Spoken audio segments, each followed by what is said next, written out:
guys, merinda time. Ito lang ang ginawa ko. Plain paratha. Tapos lalagyan siya ng cheese, ang sarap.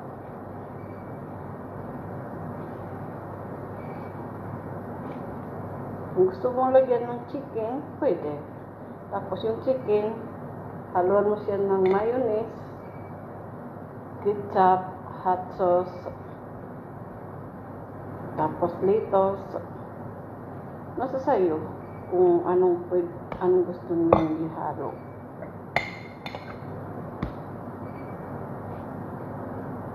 Ito naman ang ginawa ko merinda para sa mga anak ko. Saka hindi lang ito. Hindi pa ako tapos.